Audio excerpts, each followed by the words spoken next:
Hello, Periscope. Let me get the air adjusted. Come on into the room. Hello, hello, hello. Hi, Tamika. Let's see. Let me give y'all a minute. This is a great time to invite followers. Give you a little bit of jazz. Thank you for inviting your followers, Tamika. Come on in the room. Hi, Candy Javon. Hi, Sunshine. Give y'all just a little bit of music while we wait for people to come in. Go ahead and tap the guy at the bottom right and invite your followers. And if you hear something that resonates with you, give me some love by tapping your screen to give me some hearts. Hi, B-Airs. I am Kiana Shaw, CEO of Leadership Academy. Let me move my seatbelt. Leadership Academy. I am a prevention and early intervention specialist with teenagers, and I teach parents how to communicate with their kids for the purpose of bringing love, joy, and harmony back to their homes, which is a very fair thing to need with teenagers. And I also teach teens all the things that they think that they know so that they can leave your home and be productive members of society. And I want to talk about today the difference between dependence, independence, and interdependence. Uh-oh, did my camera just fly off? There we go. Hopefully it won't move around too much. I don't have too many more turns. But I think my thing is loose on the screen, so I don't want to give y'all vertigo while I'm driving. But one of the things that we want to make sure that we're understanding is that dependence from your kids, that their need to depend on you, is actually a really great thing, but not so much, not too much dependence on you. So you want your children, like, you know, as they grow, of course they don't need to be fed by you, even if you still cook their food. You don't have to sit there and feed them. You don't have to give them their bath when they're teenagers. You want to make sure that while they are in fact being in a position to grow up and learn and provide for themselves, you don't need to handhold them through everything. I find a lot of parents are still handholding their kids through some of the most basic stuff. When your kid is 13, they should already know to take a bath. They should already know that they need to be, you know, getting up. You should not be their alarm clock at 13. That's something that you do for elementary school students. But even in that, like by the time they hit 5th grade, they should be, you know, getting that type of dependence from you off. Like they should not be depending on you for those basic needs. As far as being independent, right? Because that leads to getting rid of your dependence, leads to independence with your teenagers. They should be in a place where they can go and do some things on their own. They can hit the mall by themselves. They can make sure that, you know, they don't need to be monitored as closely. But at the same time, they do need for their parents to keep some kind of rein on that, right? Which leads us to interdependence. So with independence, though, we want to make sure, hi, thanks for joining AP38. We want to make sure that with independence, when we're allowing our kids to be independent and take on some of the steps of their own, they can talk to their teachers by themselves. If you're still talking to your child's teacher when they hit high school, something has gone horribly wrong.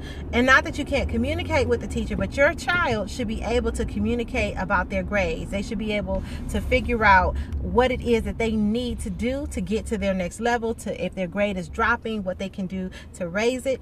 And that's something that you need to send them back when their, you know, progress report comes in. You need to say, hey, go ask your teacher what they need. What is this part? What do you need to do to raise your grade? Why is your attendance low? You need to go and talk to your teacher and figure out what you can do to improve. And then if it doesn't work between them and the teacher, then you get involved as a parent.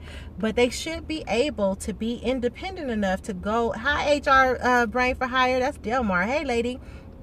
They should be able to go to their teacher and communicate for themselves. This is not just about being hands off as a parent. It's about setting them up with a life skill, because when they go to work for someone else, they need to be able to communicate with their boss. God forbid your 20-year-old is calling you to talk to their boss about their schedule or something like that. You understand what I'm saying? So we want to make sure that our kids are really taking some time. Sorry, I was getting a phone call. That our kids are really taking some time to learn to be independent in the appropriate way. Because a lot of times they just want to be independent because they don't want you going through their phone, right? I'm a very strong advocate for going through your teenager's phone, because there's a lot of things that they're not aware of that can get them in a lot of trouble. But aside from that, that moves us into our interdependence phase. Now, interdependence is when they have some leeway, but you have a connection with them, and you guys depend on each other. So when they're interdependent, that means that if they drive your car, they take it to get the oil changes. Simple as that. You can set up, you can pay for the brakes, but if they're driving your car, they need to be responsible for helping with the maintenance. And if that just means taking it because they don't have a job, that's fine. They can still take that off your plate. And so you're giving them things that they will have to do eventually, and that creates an interdependence that allows them to understand the roles of adults and things that they'll be taking on, because vehicles are not just there. Like, you can't just put gas in it and say go and that's the end. Like, there's oil changes, there's maintenance, there's tail lights, you know what I mean? There's all kind of things. And when you are looking to build your child up, they need to have some level of common sense in these areas, and this is how you build it. So that was one of the things I wanted to talk about. It was another thing on interdependence I wanted to talk to you guys about. But I can't remember. That's the way it goes. Y'all know. But I will come back probably later on this evening and do another scope on this, because I think it's really important that we find ways to connect with our teens without trying to be their friend, so to speak. I remember my mom telling me, I don't need to be your friend until you can lend me money. And she was serious. And what I got out of that was, until we're on the same level, we're not friends. We are mother and daughter. And my daughter would tell me all the time she's not my friend, right? At 2.5 years old, she's never my friend when she's in trouble. And I found myself telling her recently, I don't need you to be my friend. I need you to be a respectable young girl. Hi, Danielle Nicole. Is that my cousin Danielle? Let me know if that's my cousin Danielle. But with that, just making sure that we are being intentional about raising our children, giving our teenagers the tools they need. I work with teenagers every day, and I'm just really saddened a lot of times by the way that they are able to communicate with their parents, the way that they cannot communicate with other adults, and they don't even realize it. Like, it's really weird to me that the same child whose, hair is always on point, and whose nails are always on point, whose clothes are always updated with the latest in her, arsenal of gear, but she can't effectively communicate with anyone. And that just drives me crazy. She walks around and all she does is look at the ground, because her shoes are the only thing of value to her. And we really need to build their self-esteem, and that starts with teaching them independence and interdependence, and going from that dependent stage with us to a place where they can be self-sufficient. So that's my scope today. I'll come back to later on this evening and scope some more. Hope you all have a great day. I am Kiana Shaw, CEO of Leadership Academy, and I'll talk to you later. Bye-bye.